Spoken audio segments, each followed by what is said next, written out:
Which middleweight sport tourer should you consider when you want to go fast, go that distance, but you're too much of a good boy to break the rules? We think it's the BS6 Ninja 650. Let's find out why.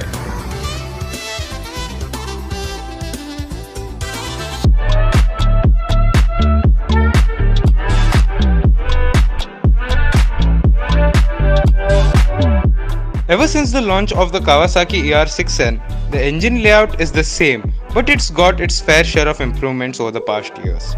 The BS6 Ninja 650 is based on the same platform as the 2017 Ninja 650, and on a closer look, you can make it out when you see the 15-liter fuel tank and the only visible similarity with the older model, the X taillight.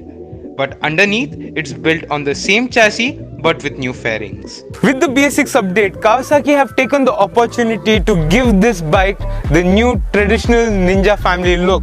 So every bike from the ZX25RR, the Ninja 400 and the ZX6R, even the Versys 1000 as a matter of fact, share the similar look. Well, high time the Ninja 650 joined the party. You now get brand new LED headlights, a completely redesigned side fairing, and the most major update of all, a brand new TFT display up ahead.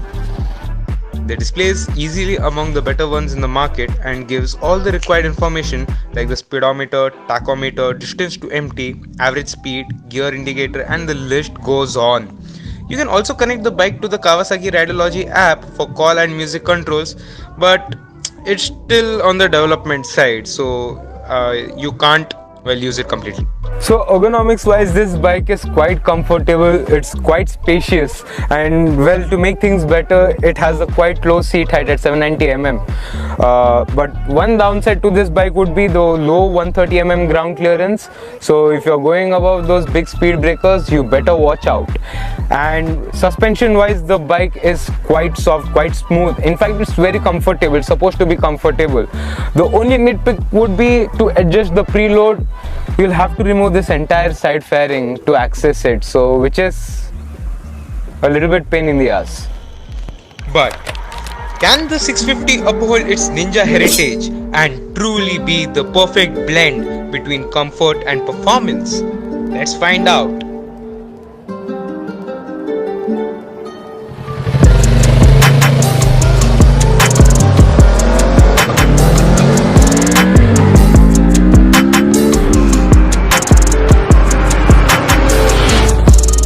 Just like the Ninja 250, which had its own sweet time of over 13 years in the international market, Kawasaki is going with the same ideology with the Ninja 650. If it ain't broke, just make it better.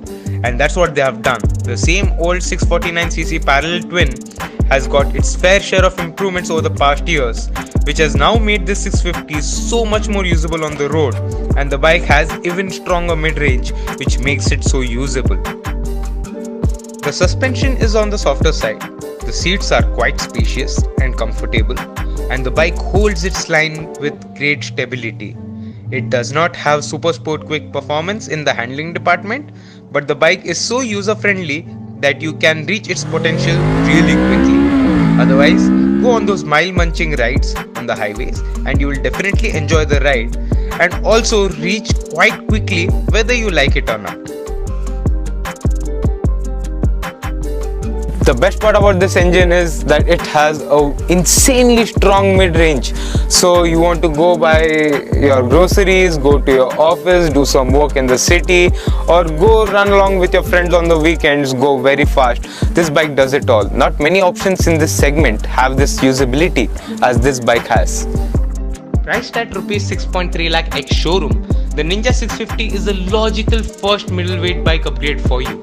No matter what bike you were riding previously, let it be a 100cc, 200cc or even a 300cc, the Ninja 650 welcomes you into the big boys open-heartedly. As I've said earlier, the engine is really smooth and refined, and in fact, all the power is usable and it's available in the mid-range. That makes it so much more usable and ideal upgrade for you. And it's a bike where you can do your daily goes, go to your office, the weekend runs, or even tour along with it comfortably. And well, above all of that, you have the Japanese reliability over there. So it's a no-brainer, and it's again priced at 6.3 lakh rupee ex showroom. Why I'd buy the bike? Because all the powers available in the mid-range. It's so much more usable. The tires need a little bit warming up, but then they grip really well, and the chassis is so much more compliant. So unless you're looking for something purely for performance, the Ninja 650 is the ideal pick for you.